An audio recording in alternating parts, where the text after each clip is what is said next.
AI, 인공지능 시대가 본격화하면서 세계 반도체 산업의 경쟁도 한층 치열해지고 있습니다. 올해 우리 경제는 반도체 산업 호조로 각종 경제 지표들이 긍정적으로 반응하고 있는 모습입니다. 네, 세계 반도체 시장의 판도 변화 속 한국 반도체의 경쟁력은 어디쯤 와 있는지 오늘 최윤식 아시아 미래인재연구소장과 함께 짚어보도록 하겠습니다. 소장님 어서 오세요. 네, 안녕하십니까. 어서 반갑습니다. 오십시오. 예, 반도체 관련 서적도 쓰시고 반도체 쪽 전문가시니까 좀 쉽게 설명 좀 부탁드릴게요.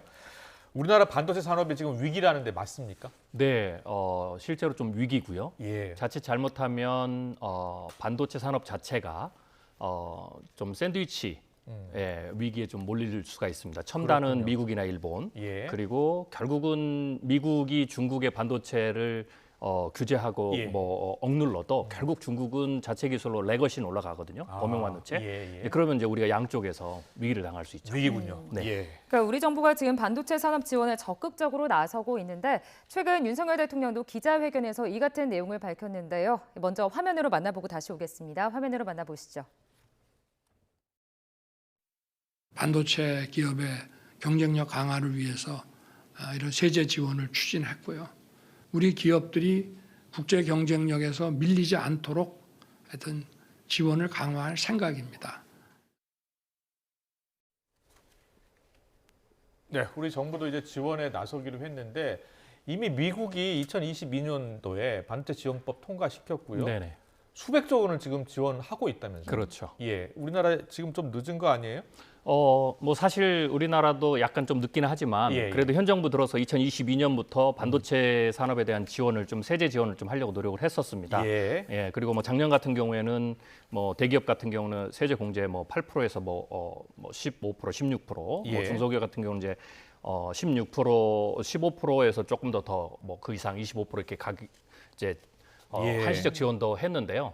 뭐 사실 그런 지원책들 자체도 굉장히 중요하지만 네. 더 중요한 것은 반도체 그 계획을 세우고 그다음에 설비를 만들고 공장을 짓고 하는 이런 부분들이 속도가 가장 중요하다라고 봐야 될 것 같습니다. 그렇군요. 예, 속도가 중요하다. 미국 같은 경우에 보니까 자기네 나라, 그러니까 미국 영토 내에 반도체 공장을 지으면 지원해주겠다는 거잖아요. 네네, 그렇죠. 예, 그럼 보니까 72조 원을 지원하기로 했고 또 특히 미국 기업에 대한 혜택이 많던데요. 그렇죠. 미국 뭐 당연하죠. 예. 일단은 미국이 원하는 것은 글로벌 사회에서 어떤 기술에 대한 어떤 그 우월이고 거기에 예. 핵심을 지금 반도체로 보고 있고요. 아. 그 가운데서도 특별히 미국 기업들의 어떤 그 퍼스트 전략이 가장 이제 우선이 되죠. 예, 그래서 예. 사실 해외에 있는 한국이라든지 대만이라든지 뭐 일본이라든지 이런 반도체의 어떤 우수한 기술을 가지고 있는 나라들의 기업의 공장을 미국으로 지으면서 예. 미국의 일자리도 늘리면서 동시에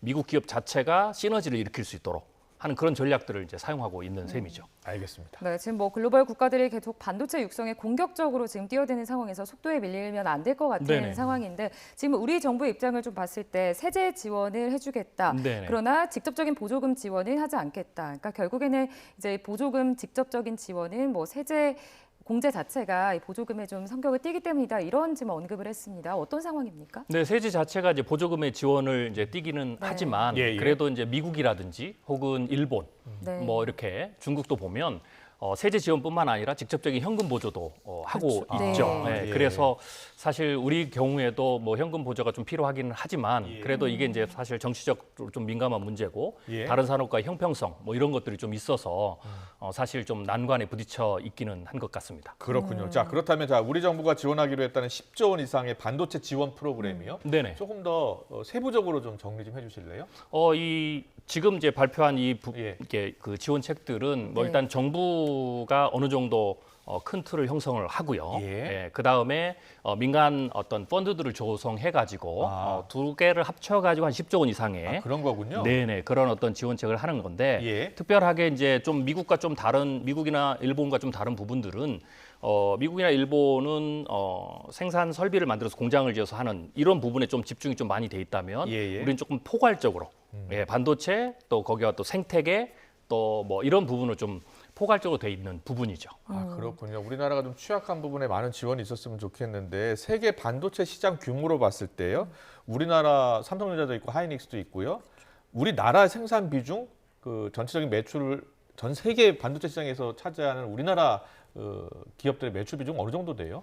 일단 뭐 메모리 반도체에서는 사실 뭐 절대적이십니다. 절대적이에요. 예, 그렇죠. 그렇지만 이제 사실 전체적인 어떤 그 반도체, 특별히 앞으로 이제 미래에서는 뭐 인공지능이라든지 예. 이런 첨단 기술들이 오면서 좀 더 중요한 예. 그런 어떤 반도체들이 있는데 그런 부분에서 뭐 시스템 반도체라든지 혹은 뭐 메모리 반도체하고 시스템 반도 연산 기능이 서로 연결되는 어떤 새로운 형태의 반도체라든지 예. 이런 부분에 있어서는 아직은 우리나라의 생산 비중이라든지 뭐 이런 부분들이 조금 열악한 상태이죠. 그렇네요. 지금 세계 반도체 생산 비중을 저희가 그래픽으로 정리를 해드렸습니다. 네. 네네. 보면 중국, 타이완, 한국, 뭐 이렇게 일본까지 이렇게 나오고 있는데 여기에는 이제 미국이 포함이 안 됐어요. 네네. 그런데 앞으로 한 10년 뒤면은 미국에서 저 생산 비중이 갈수록 높아진다는 거죠. 그렇죠. 예. 예, 특별히 지금 미국이 좀 관심을 두고 있는 것은 집중을 예. 하고 있는 것은 이 첨단 반도체 아. 예, 요 부분이고요. 사실 현재 지금 미국이 하는 전략들을 우리가 조금 눈여겨 봐야 되는데 네. 사실 미국의 입장에서 지금 반도체를 계속 밀어붙이는 이유가 정부하고 기업하고 조금 약간 시각이 좀 다릅니다. 예. 그러니까 미국 정부 같은 경우에는 대중국 견제가 가장 큽니다. 그렇군요. 네. 그런데 미국의 반도체 협회 같은 경우에는 예. 사실 중국보다는 가장 큰 어떤 경쟁자 혹은 잠재적인 어떤 적으로 보고 있는 그 국가는 한국하고 대만입니다. 그렇군요. 그래서 실제로 뭐 반도체 보조법이라든지 뭐 이런 부분들이 이제 나왔는데 그것도 사실은 지금 인텔의 CEO가 예. 적극적으로 주도를 했고요. 예. 그 결과 지금 보조금도 인텔이 가장 많이 받은 그러니까요. 그런 상황이죠. 예. 그러면 이제 소장님 좀 지난해부터는 이제 시장이 계속 이제 급격하게 좀 AI 요? 성장하고 있잖아요. 예. 네네. AI 시대가 열렸다 이제 이런 이야기도 나오고 있는데 그렇다면 이제 반도체 판도 변화 속에서 어떻게 좀 전망하세요? 이 산업에 일단 대해서. 반도체 산업 자체는 긍정적으로 봤을 때 굉장히 커진다. 지금보다 네. 훨씬 더 예, 커진다라고 봐야 됩니다. 왜냐하면 반도체의 어떤 쓰임새들이 훨씬 더 많아지고요. 특별히 지금 우리가 전기차 시장에 집중하고 있지만 결국은 미래 자동차는 결국은 자율주행 자동차라든지 이런 데 더 거기서 완전히 갈리는 거거든요. 예, 그런 예. 측면에 있어서는 예. 이 AI 반도체라든지 뭐 첨단 반도체 예. 뭐 이런 게 굉장히 중요하고요. 그다음에 우리가 또 눈여겨봐야 될 것은 이제 로봇 시장인데요. 이 네. 로봇 시장에도 역시 이 AI 반도체라든지 뭐 예. 새로운 미래형의 어떤 반도체 뭐 이런 부분들이 굉장히 이제 중요하게 들어가죠. 그렇게 그렇군요. 봤을 때는 반도체 시장 자체는 지금보다 몇 배가 커질 수가 있다. 그렇군요. 예. 예. 그런데 보면요, 최첨단 반도체가 상당히 중요하잖아요. 네네. AI에 반드시 들어가고. 그렇죠. 지금 현재 삼성전자, 하이닉스, TSMC가 주도하고 있는데 지금 인텔 그리고 마이크로소프트 다 지금 투자하겠다는 거 아니에요? 정부가 미국 정부가 적극적으로 지원하고 있는 것이고요. 네네. 지금 최첨단 반도체 시장만 봤을 때는 어떻습니까?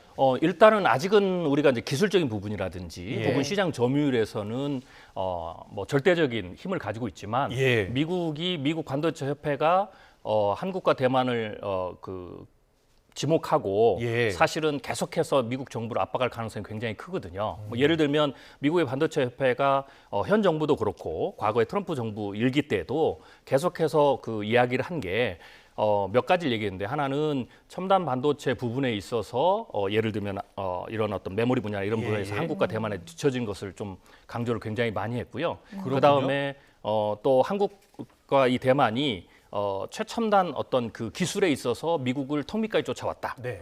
라는 어떤 부분들을 굉장히 강조를 했어요. 그리고 미국의 반도체 생산의 시설이 80%가 아시아에 있다. 뭐 이런 걸 주장을 하면서 그렇군요. 결국은 예. 그런 주장들을 받아들이면서 지금 현재 미국 정부의 어떤 반도체에 대한 어떤 정책들이 바뀌었다라는 거죠. 알겠습니다. 네. 미국 빅3 반도체 기업들 지원금 저희가 그래픽으로 준비를 했는데요. 앞서 잠깐 언급을 해주셨잖아요. 네네. 인텔 같은 경우에는 보니까 지원금이 26조 원이나 되더라고요. 네네네. 저렇게 지원을 해줘도 되는 거예요? 뭐 일단은 최대한 예. 역량을 지금 투여해서 지원을 예. 한다라고 봐야 되는 거죠. 그런데 예. 이제 우리가 조금 봐야 될 부분들은 한국과 우리 이제 지금 이제 만드는 어떤 예. 반도체 어떤 지원금이라든지 뭐 이런 걸 기준으로 했을 때 미국 같은 경우는 저희보다 지금 한 6배 정도 예. 많은 규모고요. 그렇군요. 지원- 예, 네. 그렇죠. 예. 일본 같은 경우는 이제 보조금 지급만이 겁니다. 세제를 빼고도. 세제 네. 빼고도요. 예, 일본 같은 경우에는 대략 한 2배 정도, 아. 그리고 중국도 한 3배 정도가 많습니다. 그런데 이제 이 규모 차이로 보면 이 절대적인 금액 차이로 보면 사실 이렇게 큰 차이가 나지만 국가의 어떤 그 GDP 수준이라든지 예. 혹은 뭐라고 할까요? 그 인구 대비 이렇게 보면 사실은 비율은 비슷하다 이렇게 보면 됩니다. 그렇군요. 예, 예. 반도체가 안 들어가는 뭐 기계 산업이 없잖아요. 그렇죠. 다 반도체가 들어갑니다. 다 반도체가 그래서 들어가죠. 반도체를 뭐 산업계 쌀 네네. 이렇게 불리기도 하는데요. 네네. 지금 만약에 우리 같은 경우에 지금 이 정도 규모로 계속 한 10조 원 정도 규모로 지원을 해주고 또 미국의 보조금 잠깐 받고 하면은 우리나라 경쟁력을 유지할 수 있는 수준은 되겠습니까? 일단 기업의 측면에서 봤을 때는 예. 그런 어떤 지원책을 받는 것 자체가 안 예. 받는 것보다는 경쟁력을 유지하거나 예. 혹은 어느 정도 여력을 마련하는 데 이제 굉장히 도움이 되죠. 그런데 이제 저는 사실은 우리나라 기업들, 반도체 네. 기업들은 걱정을 하지 않습니다. 왜냐하면 기술력이라든지 아, 그래요? 이런 예. 부분 문제가 아닌데 이제 제가 걱정하는 부분은 결국은 글로벌 어떤 이 구도의 변화로 봤을 때 결국은 그 기업들이 살아남기 위해서는 미국에 공장을 짓는다든지 혹은 글로벌 전략을 써야 되기 때문에 문제는 뭐냐면 국내에 있는 어떤 반도체 산업 어떤 그 생산 시설 그것이 또 우리의 GDP나 일자리에 미치는 그렇죠, 영향들이 그렇죠. 예. 약간은 우려된다라는 거죠. 예. 네. 지금 뭐 올해 11월 같은 경우에 사실 미국 대선을 앞두고 있잖아요. 이 부분도 좀 안 짚어볼 수가 없을 것 같은데, 그러니까 바이든 대통령이 되느냐, 뭐 트럼프 전 대통령이 다시 또 당선이 되느냐에 따라서 중국과의 좀 이제 패권 경쟁 이 부분에 대해서도 좀 변화가 생길 것 같아요. 일단은 뭐 미국의 반도체법이나 또는 반도체 산업 한도에 대해서 이 여부에 따라서 어떤 영향이 있을 거라고 좀 보세요. 그리고 일단, 우리나라에 네. 올 영향도 분명히 있겠죠. 그렇죠. 네. 일단은 기본적으로 미국은 정권이 바뀌어도 네. 현재의 어떤 정책, 특별히 반도체 정책들은 계속 진행이 된다라고 예. 봐야 되고요. 그렇지만 만약에 트럼프 대통령이 재선에 성공하게 되면 조금 더 친일본적인 그런 어떤 그 정책들이 나올 가능성이 굉장히 크죠. 왜냐하면 미국 같은 경우는 미국의 반도체 협회 혹은 미국의 그 반도체 기업들이 계속 정부를 압박해서 뭐 예를 들면 현재 같은 경우도 미국의 전 세계 메모리 반도체 4위 미국 기업하고 또 일본 기업하고 합병을 계속 추진 중이거든요. 이것은 결국 타겟은 한국과 대만입니다. 그러니까 그런 그래요. 정책들이 조금 더 속도를 더 낼 수가 네. 있다라는 거고요. 또 특별히 트럼프 대통령의 과거의 일기 때 어떤 스타일을 본다면 조금 더 과하게 압박하는 그런 어떤 게 있고요. 또 하나는 바이든과 조금 다른 부분들은 동맹국도 인정사정 보지 않고 미국의 이익을 위해서 공화당의 이익을 위해서 얼마든지 더 푸시를 할 수 있다라는 거죠. 그런 측면에서 사실 한국 기업들이 조금 더 불리한 조건에 갈 수도 있는 가능성은 충분히 있습니다. 그렇군요. 알겠습니다. 자, 마지막 질문이 될 것 같은데요. 우리나라가 지금 경쟁해야 될 기업들이 원래는 TSMC 대만을 비롯해서 뭐 미국의 마이크론 테크놀로지 많고 네네. 걱정이 되고 있는 상황인데 최근에 일본도 그렇게 적극적으로 반도체 산업을 그렇죠. 걱정하고 있다면서요? 네네네. 예.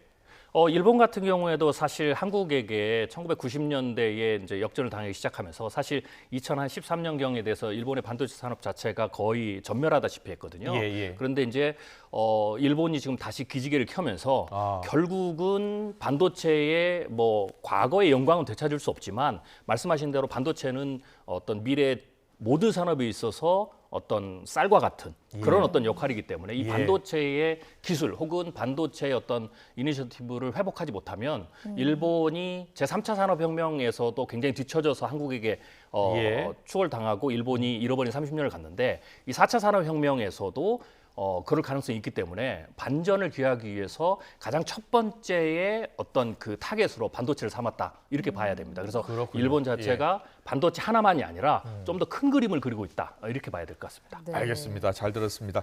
그래도 우리나라 기업 아직까지는 경쟁력이 있기 때문에 그래도 큰 걱정 안 하신다고 해서 좀 다행이긴 한데 그래도 워낙 미국에서 미국 기업들에 대한 지원이 워낙 그렇죠. 거센 상황이기 때문에 우리도 충분히 대비를 해야 될 것 같습니다. 네네. 지금까지 최윤식 아시아미래 인재연구소장과 함께했습니다. 잘 들었습니다. 네, 고맙습니다. 고맙습니다.